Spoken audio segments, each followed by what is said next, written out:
And the hymn O Zelph. Wait, what? Roving over the mounds, picking up some of their bones. This is where they lived, this is where they died.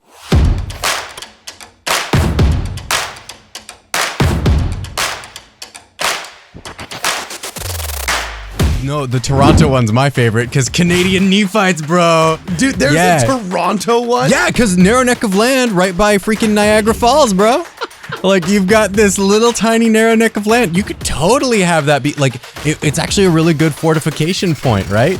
All those Lamanite hosers, you know, like... Yeah. Oh, yeah, mate. They never talk about snow or ice, but hey, they didn't need to. It was just part of everyday life, you know? Welcome back, ladies and gentlemen, to Midnight Mormons. I'm your host, Cardin Ellis, with Brad Whitbeck, and none other than Kwaku L. And before we get started, we're going to talk about our favorite comment from the last video. Thank you very much for all of your participation. From Dan Ellsworth, he says, Kwaku, that we are indeed the best commentary in post-Mormonism. And Brad, you guys are getting some of the most important problems in the thinking of our detractors, and you're doing it in a way that's funner than what you see with wonkier older people like me. Keep it up. Sweet. All right, what do you think, man? That's a good compliment. That is really nice, yeah. Yeah, it shows that being juvenile and not censoring yourself really works. It's not that we're talented, by the way. What it is, because we're really, it's not that we're like the... Nope. All it is that our enemies are painstakingly boring. Yeah, so painstakingly or painstakingly? No, honestly, stackingly. It goes up. Like they're stacking the boringness of a wall of misery. Literally, it's like if Office Depot was a podcast, that's Mormonism Live or LDS Discussions or whatever. By the way, he's got 80 damn names for his show. I don't know what's Mormonism Live. It's like Mormonism Live, but it's also Radio Free, and then it's Mormon Discussions and LDS. He's got like 10 names for his show. Oh shoot! Yeah. I didn't even know those were the same thing. Yeah, it's all one show. I'm pretty sure. So oh it's dang, like, dude. Anyway, we're not great. It's that like our enemies are so bad. They're so bad, and so we just are a little bit fun. We're in a darkened room with blue lights and like creepy shades behind us. You know what I'm saying? Do you know what I think part of it is? What? It's kind of like the whole thing of like, you can't look away from a train wreck, right? Okay. And so just like the difference of opinions, like hitting each other, and just like no one knows what's going to be said here. And it's just a random conversation by like the least qualified people you could imagine. That's why it's fun. And we shoot usually at midnight too. So the name is accurate. And also I think the most fun part is just the fact that like, we have no one to be beholden to. Yeah. We don't have like a giant Facebook page where all the people will get mad at. We just say whatever we want. We upload and we go about our lives because this is not our job. We can do whatever it's great. It's great. Yeah, there is freedom in independence, is what you're saying. None of us have bosses right now, right? Ourselves. I think we're all like kind of our own boss. independently contracting for most of our work, right? So no one's gonna go find our like employer and say, you know, they said this. Well, they made a whole entire CES letter thing out of you, bro, and your COVID parties. I know. Yep. I know. Was that just free advertising for your parties? Like, yeah, dude. When you get done being bored reading, like, you know, about the fake names of cities in Pennsylvania not being named after Book of Mormon locations, dude. Well, you can go to a party with real chicks. Well, first, I think part of the reason why they hate me is because they want all the apologists to be like Jackson Washburn. You know, or Leo Weniger, who's different from Jackson, but like that style. They want us to just be very soft-spoken. I don't know who these people are. Yeah, I know you wouldn't. I don't think you'd. I think you'd like Leo, but yeah, they want us to be I very think you'd soft get along with them and sweet, and that's it. And when we're throwing parties and wearing Playboy shirts and doing whatever we want, they go, no, you're not allowed because that's cool. Like that's fun. Like you're not allowed to be fun. I still disagree on the Playboy shirt thing. I don't. Yeah. Look, all I'm saying is it's more fun. Because their idea is that we're supposed to be boring, but in reality, they're so boring. They're so it's boring. true that the old social trope that you're edgy if you're anti-Mormon, it kind of died in the late 90s, early 2000s. For a much younger generation, once secularism took over all of the cultural institutions, the edginess is really not in being an atheist. Can I give you an example of? So on my personal Instagram, dude, we're not even coming to the topic yet. I know. So I know. Sure, as you're pulling it up, I think it's because we've succeeded in making Mormons peculiar again.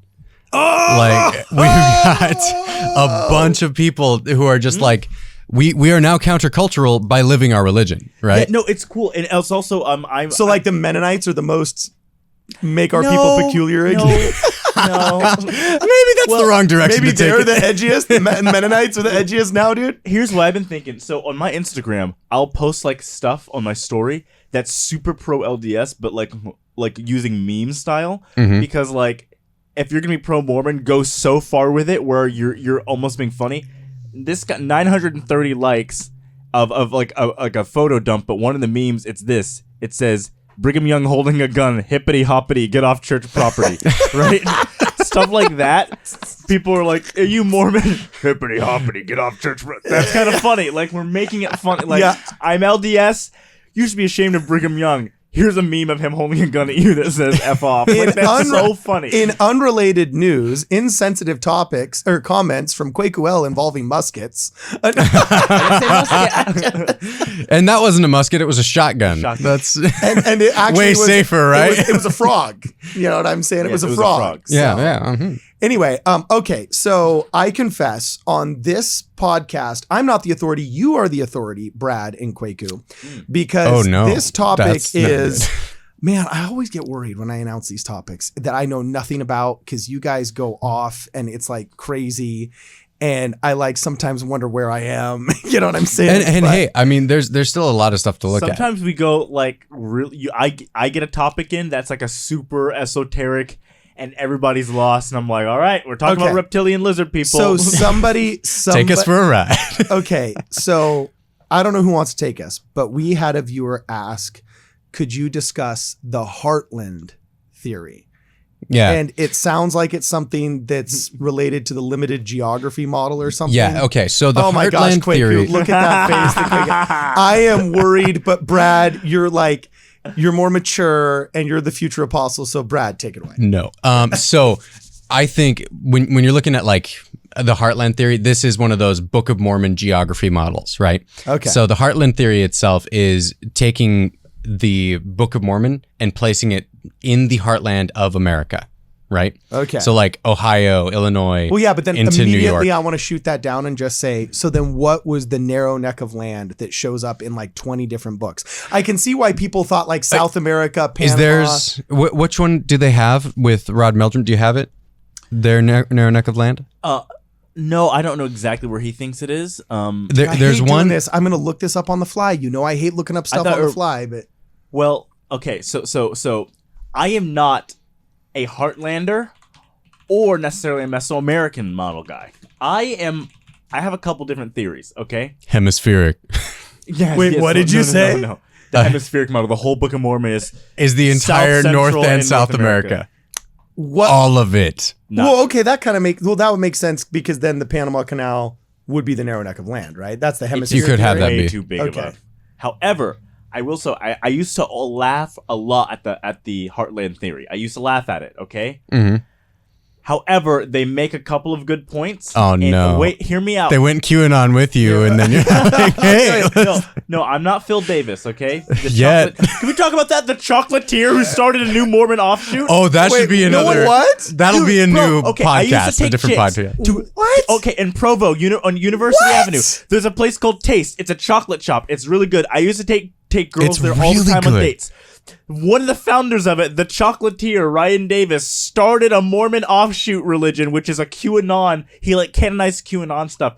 And he's launching a movie about Brigham Young killing Joseph Smith, and that's where the church went wrong. At like the Thanksgiving Point and American Fork Film Festival thing. Like crazy, a chocolatier started a new Mormon religion, and it's like, man, why not? Why not? You know, that is the most Willy Wonka thing I have ever heard. Your temple recommends a golden ticket. Okay, so I'm pulling this up. Yeah. Here's a map of North America. Do they have the narrow neck of land in Toronto? Is that what that is? I don't know, dude.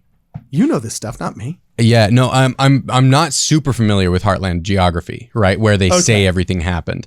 I just know that it's generally this map that you have pulled up with the land of promise, right? That is what they think is the Book of Mormon, right? And basically they put it on stuff like, okay, this is the blessed land. This is the land of promise that God has for his people. Okay. It only fits America. They say things like it doesn't fit the other countries in the Okay. Americas, right? So like, how could the Book of Mormon have taken place in somewhere like southern Mexico or near Guatemala when those places don't fit the land of promise the same way that the Book of Mormon talks about it, right? So they say things like that.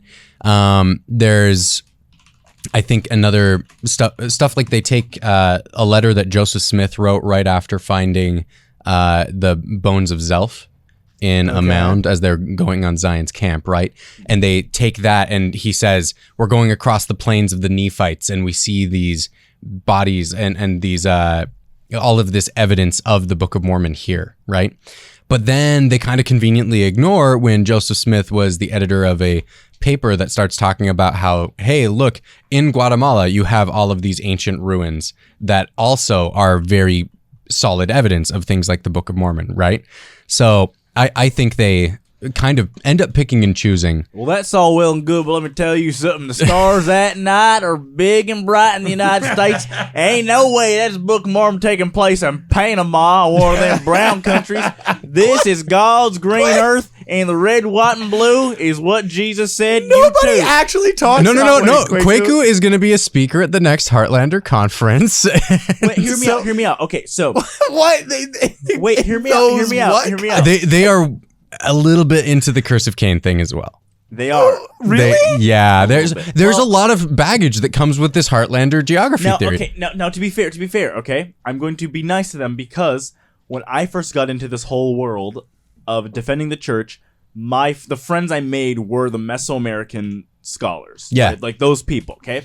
So that's the only model I've ever looked at. I think a lot of the Heartland theories kind of However, they got me convinced a little bit. I'm not saying I'm convinced of it, but I started giving them a little more, listening to them as if in a non-mocking way when they start bringing up the Antiquities of New York. Antiquities of New York, record just of the Antiquities of New York. And the giant Native American burial grounds that were present were written about by non-Mormons in the Palmyra area. Giant, mass graves of Native Americans with weapons. And they make the claim Battle of Cumorah stuff. And were these just is the theory they were just dug up by farmers and that's why we don't really have records of them now? Is that what's happened? No. So I'm not sure. All I know is that they are providing the Antiquities of New York, non-LDS publications from the 19th century, talking about, by the way, there were mass graves of Native Americans from around here where there was battle scenes. And they go, look, this is a real thing. And I'm like, shut up. And I go, oh, wait a minute. That's actually interesting. Wait, let's talk about this for a minute, guys. This is actually kind of cool. And it's don't just dismiss and say, oh, the date probably doesn't line up, because that is not accurate. It's actually worth looking into. So I don't think all their stuff is ridiculous. And I think that that's a reasonable way to take it, because I think when we look at Book of Mormon geography, the biggest problem I have with most people and their interpretation of it is they take one thing that they're like, oh, they haven't found horses yet, so it can't be here. And it's like, that's the weirdest expectation, that we would have that one random piece of data to tell you anything, right? Like science. And it doesn't allow for any kind of linguistic legroom that we give and understand is in everything else. Mm-hmm. You know what I'm saying? I remember when we were doing This Is the Show, Kwaku brought up some really good points about that. People said for a long time that, there could be no cattle in the Book of Mormon because in South America they didn't have cows. And it's like, dude, haven't you ever been on a trip to Africa? Where they don't have herds of cows? They have herds of other animals that they just end up slaughtering. And haven't you ever been to South America where they have herds of llamas? You know what I'm saying? And they're all treated like cattle. It's just I don't understand. And I think you need to look at things with a little bit more patience when we talk about archaeology, because in that This Is the Show episode, we talked about how lions were anachronistic to Israel for a really long time until they finally found bones proving that lions did in fact live in Israel. And so I think it's just faulty for us to assume that we can know the geography of the Book of Mormon based on extremely limited data, right? Okay, so far we've all said that we're not Heartlanders, but you guys think that there are some things that could be good about it. I'm saying we haven't I don't know that we've sufficiently disproven the Heartlander theory 100%, Well, where's right? the freaking narrow neck of land? Yeah, like there are things like that. There are big questions like that I feel like land was one of God's promised places, and that's in Florida, where Ron DeSantis is reigning red, white, and blue, baby. Oh my gosh. Nothing is worse than when, like, you know, the president of the BYU Democrats tries to lampoon, you know, what his perception of Republicans are across the United States. I'm no of longer America. president of BYU Democrats. Okay, that club is run by. Okay, cut that out. Oh no. Yeah, that's Thank you. Another thing that I gotta cut out. nice. Don't make those. It makes my editing take so much longer, Quaco. Okay. So with wrap us up. What's the deal with this Heartland theory and what's the deal? Okay, so I think that the Heartlander theory ends up being a little bit more political than it is even like in the actual geography of things, right? They take a bunch of records that Joseph Smith said things happened in these areas, and they talk about how the Lamanites were referred to with the Native Americans, but like miss out on what else that could have meant. Okay. I think there's a lot more room for the Book of Mormon to have happened in a much more limited geography in an area like Mesoamerica, right? Okay. Where you have the Isthmus of Tehuantepec is the narrow neck of land down there, where you have like an actual narrow neck of land that would possibly be traversable within a day and a half, right? Where you don't really have something like that in the Heartland model unless maybe they have something within some rivers that I just haven't seen. So I'm not super familiar with this one. I just think it is not the sort of thing anyone should base their testimony on, right? Okay. I don't think anyone's going to have their testimony of the Book of Mormon proven to them by where the Book of Mormon happened. And if you do, you're doing it wrong. Okay. I think that like you should have a testimony of the Book of Mormon because of what the Spirit tells you when you read it and how you live your life and how it brings you closer to Christ. It's another testament of Jesus Christ, not a testament of how awesome America is or a testament of like the Indians themselves, right? Like there's nothing in the Book of Mormon that is centered on anything but Christ, right? I feel a little bit chastised, but no. And you should. No. So here's the thing. I'm not a full-on Heartlander, and I think with the Heartlander tribe comes some interesting stuff, like Joseph Smith Academy with the Stoddards. And the hymn O Zelph. Wait, what? You should pull that up. What? Pull up the O Zelph I'm hymn. scared. You guys make me pull up all kinds of weird stuff. And they're like picture of Zelph with like a very obviously Spartan sword. I find it so funny. I will Zelph? say though, they make the worst art. It's always these like Roman looking people. Like, dude, can you just make them Native Americans? In the church, can we just make them how it is in the book? No, because and stop trying to make them there's look a like little bit of Russell racism Crowe? going on in there. Yeah, no, they are horrified at the fact that Nephites were brown. They are horrified. Wait, I've seen who are- They don't think redheaded Nephites were That's- brown. Wait, nobody's horrified of that. Heartlanders might be. Joseph Smith wasn't Heartlanders horrified of it might and sent be. people to go preach to him. Yeah, We're but not talking Joseph about Smith Joseph wasn't a Smith. Heartlander. What? They might say he was. They also don't think he used folk magic. So Yeah, they have like a bunch of things that go along with it. But yeah, pull up the O So is Zelph. this like one of those offshoots of Mormonism that I don't know about? No, They're they're- members of the church. Yeah, they're mainstream, like members of the church. They have Otherwise, a lot of people, and they get a lot of. they do Press tours image for this. search and their O social Zelph. media gets a lot of hits and stuff too. So Okay, so hold on. O Zelph, Words and Music by K. Star Henninger. Is that it? Yeah, man, there it is. Okay, dude. All right, so here we go. Opening link in new tab right here. I hope this doesn't, Give you viruses. yeah, give me something like Check out Zelph. Check out that Okay, so Spartan sword there. Here we go. O Zelph. wandering over the plains of the Nephites. Joseph recounted those once beloved people, roving over the mounds, picking up some of their bones. This is where they lived, this is where they died. There in the heartland, they roamed. This is not the tune. Zelph, you're the man. You're a hero of the Book of Mormon land. You're a great Lamanite and chieftain in the fight. A warrior and a mighty man of God. Oh, Zelph, you're the man. Is this the actual tune? No, I'm making that. You're the man? You're the man.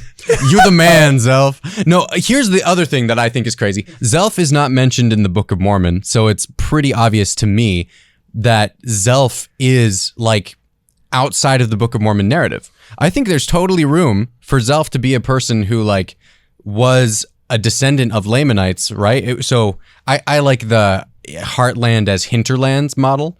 You guys can look that up if you want to, like Heartland as hinterlands.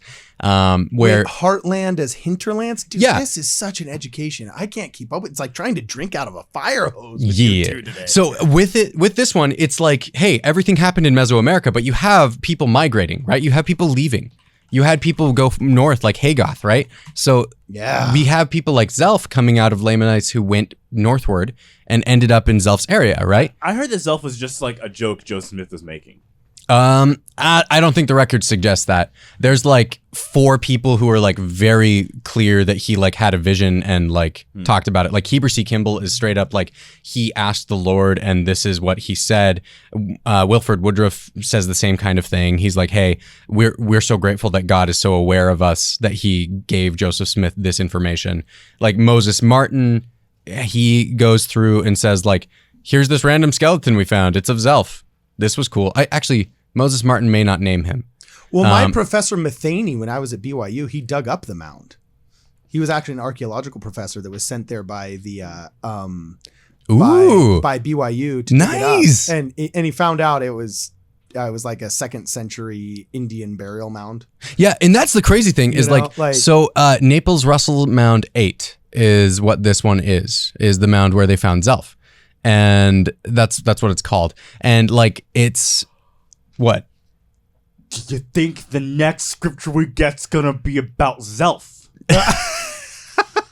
What if it is? What if Zelph Okay, is... if Don't anybody think so. questions whether or not we sometimes just spitball it and record live, this freaking podcast, you know how Spinal Tap says that our amps go to 11? Our craziness goes to 11 in this freaking podcast. You think the Nephites had midgets?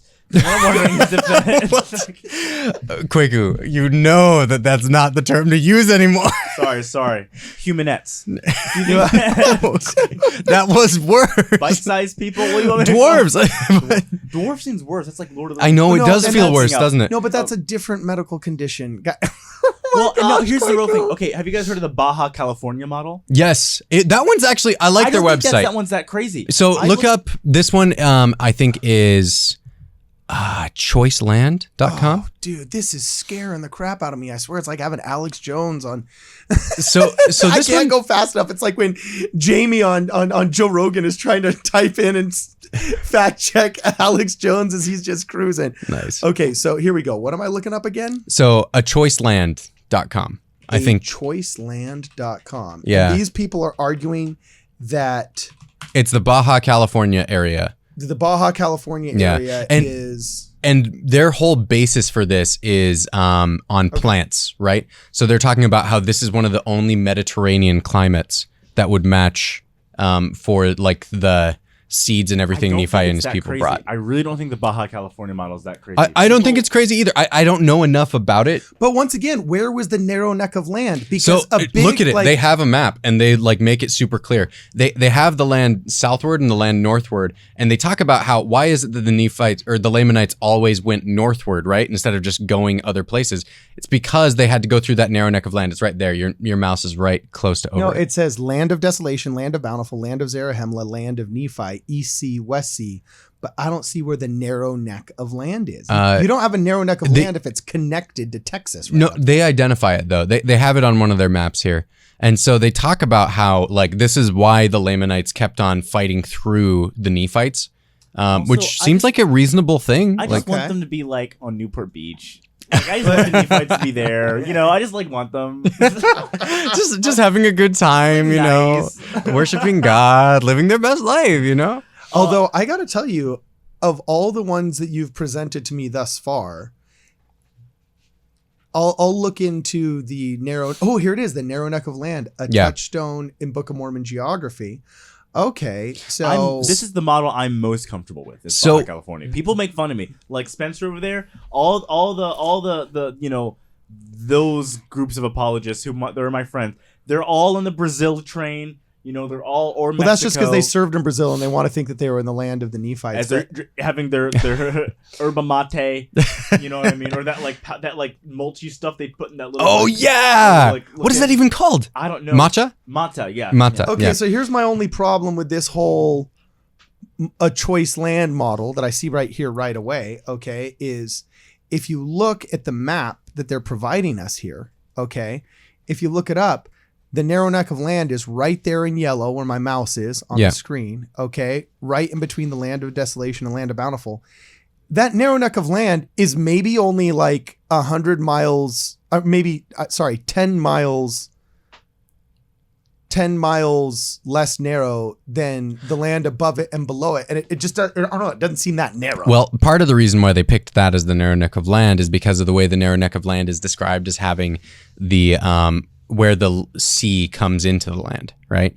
And so they have that little hook sticking out right there of the land below it, right? Okay. That's where you have the sea coming in right there. And then they also have a narrow strip of wilderness described, right?